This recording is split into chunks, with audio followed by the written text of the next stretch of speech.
नमस्कार फ्रेंड्स, स्वागत है आपका हमारे YouTube channel home science BMA पर। फ्रेंड्स, इस वीडियो में हम देखेंगे BA सेकंड सेमेस्टर के यूनिट नंबर 2। इसमें हम देखेंगे एक्रिलिक, जो कि एक मानव निर्मित रेशा होता है।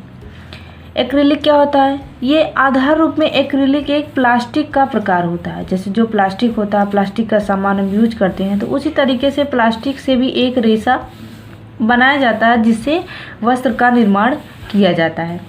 परिभाषा की देखें तो कोई भी लंबी श्रृंखला वाला संश्लेषित पॉलीमर जिससे कि वजन का कम से कम 85% भाग एक्रिलानिट्रिल इकाइयों का बना हो। यह परिभाषा रासायनिक रूप से संबंधित तंतुओं के समूह का वर्गीकरण करती है, जिससे कुछ विशेषताएं समान होती हैं तथा इसके वर्ग में आने वाले तंतुओं के विशिष्ट रासायनिक संगठन, परमाणु संगठन, भौतिक रूप और उत्पादन की विधि में अंतर होता है। तो इस तरीके से आपने देखा कि अगर इसको एक शब्द में कहें तो जो एक्रिलिक होता है उसका मतलब होता है कि एक प्लास्टिक से बनाया हुआ रेशा। अगर ये हम देखें कि ये किससे बना हुआ होता है, तो जो ऑरलॉन एक्रिलिक होता है वो ऑरलॉन एक्रिलिक रेजिन का निर्माण जटिल रासायनिक संश्लेषण का परिणाम होता है। ये इससे जो बनाया जाता है वो जटिल रासायनिक संश्लेषण से बना हुआ होता है।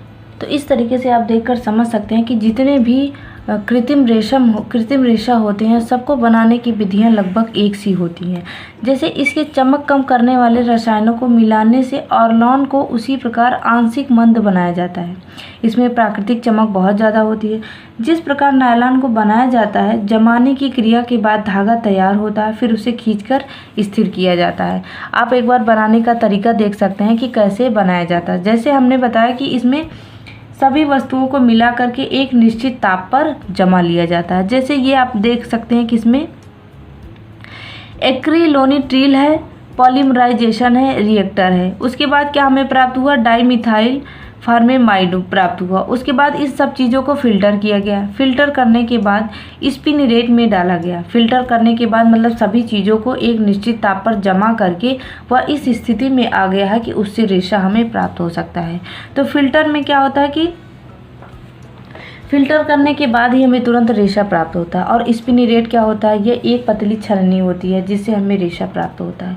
तो ये जो फिल्टर किया हुआ पदार्थ होता है इसको इसी स्पिनरेट में डाला जाता है। उसके बाद स्पिनरेट में से ये क्या हो रहा है, ये जा रही है ड्रायर में। ड्रायर में ये सूख करके उसके बाद इसको क्या कर दिया जाता है? कंडीशनर से कर दिया जाता है। उसके बाद इसको खींचा जाता है, फिर काटा जाता है, फिर घुंघराला बनाया जाता है, फिर इसको खोला जाता है, फिर से गांठ बना दिया जाता है। तो इस तरीके से इतने सारा प्रोसेस करके बनाया जाता है। उसके बाद हम देखते हैं कि जो ऑरलॉन एक्रिलिक की परिसज्जा होती है उसमें कौन कौन सी परिसज्जा की जाती है। जैसे हर एक तंतु में एक अलग प्रकार की परिसज्जा की आवश्यकता होती है। इसमें हम देखते हैं इसमें एंटी स्टैटिक परिसज्जा है, जिसे इलेक्ट्रोस्टैटिक विशेषता के निर्माण को कम करने के लिए। उसके बाद है ताप स्थिरता, अस्थायी आकार के लिए, जल अवरोधकता, जल के विशुद्ध उत्तम सुरक्षा के लिए। ऑरलॉन की एक मुख्य विशेषता यह है कि इससे बने वस्त्रों को उच्च अंशों में ताप की क्रिया द्वारा अस्थायी आकार प्रदान किया जा सकता है। यदि विशिष्ट रूप में ताप द्वारा स्थिर किया जाता है तो वस्त्र अपना आकार और क्रीज या फ्लीट बनाए रखते हैं। तो इस तरीके से यह इसकी बड़ी विशेषता होती है। उसके बाद हम देखते हैं ऑरलॉन या एक्रिलिक वस्त्रों की विशेषताएं। जो एक्रिलिक होता है उसकी कौन कौन सी विशेषताएं होती हैं। सबसे पहले हम भौतिक विशेषता देखते हैं। भौतिक विशेषता में सूक्ष्मदर्शी रचना देखते हैं। अगर इस तंतु को सूक्ष्मदर्शी रचना पर देखा जाए तो इसकी जो अनुप्रस्थ काट की रचना कताई विधि का परिणाम होती है, वो कताई के द्वारा इसे कुत्ते की हड्डी का आकार प्राप्त होता है। तो ये देखने में हमें कैसे दिखाई देता है? जैसे कुत्ते की हड्डी होती है उसी आकार का हमें दिखता है। अनुप्रस्थ काट के आकार में भिन्नता के तंतु से सौंदर्यात्मक और भौतिक विशेषताओं का प्रभाव पड़ता है। उसके बाद हम मजबूती देखते हैं। तो इस तरीके से आप देख सकते हैं कि अनुप्रस्थ काट में ये किस तरीके से दिखता है। जैसे कुत्तों की हड्डी होती है उसी तरीके से ये दिख रहा है। उसके बाद मजबूती की बात करें तो ऑरलॉन तंतु मध्यम रूप में मजबूत होते हैं। ना तो ये बहुत ज़्यादा कमज़ोर होते हैं, ना बहुत ज़्यादा मजबूत होते हैं, मीडियम में होते हैं। किंतु यह सभी एक्रिलिक तंतुओं में सबसे कमज़ोर तंतु है। प्राकृतिक तंतुओं की तुलना में यह ऊन को छोड़कर सभी तंतुओं से कमज़ोर होता है। चूँकि आरलान को प्राथमिक रूप से ऊन के स्थान पर उपयोग में लाया जाता है, इसकी अधिक मजबूती से एक लाभ के रूप में होती है। जैसे जो आरलान का तंतु होता है, इसको भी हम सर्दियों में भी प्रयोग करते हैं, क्योंकि इसकी जो विशेषता होती है वो भी गर्माहट की विशेषता होती है। उसके बाद देखते हैं लोच मेहता। एक अन्य एक्रिलिक के समान आरलान में थोड़ा खिंचाव होता है। इसके जो निम्न खिंचाव क्षमता के कारण ही यह नीटेड वस्त्र बनाने में प्रयोग किए जाते हैं। इसमें अधिकांश खिंचाव तंत्र में यांत्रिक विधि से घुंघरालापन डालने से उत्पन्न होता है। उसके बाद घनत्व। एक्रिलिक तंतु नर्म और एलर्जी रहित होते हैं। ये एलर्जी उत्पन्न नहीं करते हैं और बहुत ही ज़्यादा सॉफ्ट होते हैं, जिसके कारण यह ऊन की अपेक्षा वजन में बहुत हल्की होते हैं। वजन में भी हल्के होते हैं और सॉफ्ट भी होते हैं और बहुत नर्म भी होते हैं। प्रतिस्कंदता देखें तो आरलान तंतु में उत्तम प्रतिस्कंदता पाई जाती है, इसीलिए इसमें आसानी से सिलवट नहीं पड़ती। उसके बाद है लटकनशीलता। आरलान में पाया जाने वाला लटकनशीलता तंतु के प्रकार के अनुसार भिन्न होता है। सामान्य अवस्था में इसमें संतोषप्रद लटकनशीलता का गुण पाया जाता है, न कम होता है न ज़्यादा होता है। ऊष्मा चालकता। सभी एक्रिलिक के समान आरलान ऊष्मा को शीघ्रता से संवाहित नहीं करता है, इसीलिए आरलान के वस्त्र कैसे होते हैं, गर्म होते हैं और इसका प्रयोग हम सर्दियों में करते हैं। इस तंतु को अनुप्रस्थ काट पे देखने पर कुत्ते की हड्डी के समान दिखाई देता है। उसके बाद है अवशोषकता। अन्य एक्रिलिक के समान आरलान में निम्न अवशोषकता पाई जाती है। इसमें पानी की बूंद प्रत्येक तंतु की सतह पर अलग अलग ठहर जाती है। चूँकि इस पानी की बूंद में तंतुओं के मध्य हवा का स्थान होने से धीरे धीरे वाष्पीकरण होता है, इसीलिए ये धीरे धीरे पानी को सोखता है। उसके बाद है सफाई एवं धुलाई। यह वस्त्र जल्दी मैले नहीं होते हैं। जब जल्दी गंदे ही नहीं होते हैं तो सफाई और धुलाई करने में कोई मेहनत नहीं होती है और इसमें आसानी से धब्बे भी नहीं लगते हैं। तो फिर धुलाई में मेहनत ही कहाँ है। ना तो सफाई करने में दिक्कत है, ना तो धुलाई करने में, क्योंकि ज़्यादा गंदे भी नहीं होते हैं, धब्बे भी नहीं लगते हैं। तो इसको बहुत ही आसानी से किसी भी तरीके के डिटर्जेंट या साबुन से धुला जा सकता है। उसके बाद देखते हैं ब्लीच का प्रभाव। आरलान धागे से बने वस्त्रों को सुरक्षित रूप में किसी भी ब्लीच के द्वारा किया जा सकता है। केवल क्लोरीन ब्लीच का इस पर हानिकारक प्रभाव पड़ता है, तो क्लोरीन नामक ब्लीच को नहीं करना चाहिए। उसके बाद है सिकुड़न। विभिन्न प्रकार के आरलान तंतु से कुछ विभिन्न प्रक्रियाओं में ही सिकुड़ते हैं और इस विशेषता का उपयोग इच्छित प्रभाव लाने के लिए किया जाता है। एक बार आरलान का वस्त्र जब पूरी तरह तैयार होकर उपभोक्ता तक पहुंचता है तो उसमें अति उत्तम आकार स्थायित्व होता है और यह व्यवहारिक रूप से फिर सिकुड़ता नहीं है।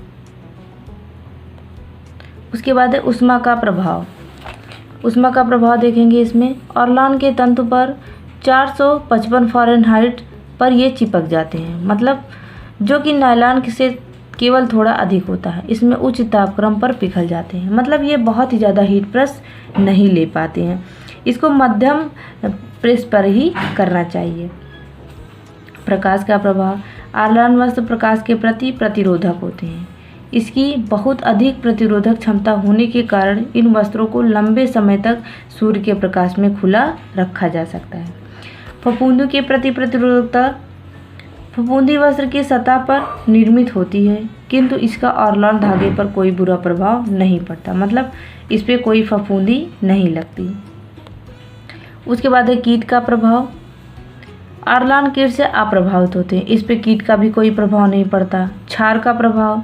आरलान कीट से अप्रभावित होते हैं, तो साथ ही उसके साथ लार्वा या कारपेट वाले कीड़ों से भी अप्रभावित होते हैं। क्षार का भी कोई प्रभाव नहीं पड़ता। अम्ल का प्रभाव। आरलान में तीव्र खनिज अम्लों व कार्बनिक अम्लों के प्रति उत्तम प्रतिरोधकता होती है, मतलब उसके लिए ये सही होते हैं। रंगों का प्रभाव। कुछ प्रकार के बने आरलान वस्त्र अम्लीय रंगों के लिए अच्छे होते हैं और कुछ बेसिक रंगों के लिए अच्छे होते हैं। अन्य प्रकार के आरलान वस्त्रों को रंगने की विस्तृत श्रेणी में रंगा जा सकता है, जैसे बिसरक हो गया, नेपथॉल हो गया, वाट रंग आदि। ये सब रंग के प्रकार होते हैं। उसके बाद है पसीने का प्रभाव। आरलान से बने वस्त्र पानी के द्वारा शीघ्रता से अप्रभावित नहीं होते, इनका रंग प्रभावित हो जाता है। उसके बाद है आराम का गुण। अगर इसमें देखें तो एक्रिलिक वस्त्र ऊन के समान होते हैं और वह विशेष रूप से उन व्यक्तियों के लिए उत्तम होते हैं जिन्हें ऊन से एलर्जी होती है। कुछ लोग ऐसे होते हैं जिसे ऊनी वस्त्र पहनते हैं तो उनको खुजली होने लगती है, जलन होने लगती है, दिक्कत होने लगती है, तो उनके लिए एक्रिलिक बहुत ही आरामदायक होता है। वह वजन में भी हल्का होता है और उनके लिए शरीर में एडजस्ट होने वाला होता है। तो एक नज़र में अगर हम देखें तो दोनों में क्या अंतर होता है, जैसे तंतु की विशेषता में एक्रिलिक और ऊन में क्या अंतर होता है। क्षार का प्रभाव प्रतिरोधक होता है, हानिकारक होता है। अम्ल का प्रभाव अधिकांश प्रतिरोधक होता है, तंतु के से प्रतिरोधक होता है।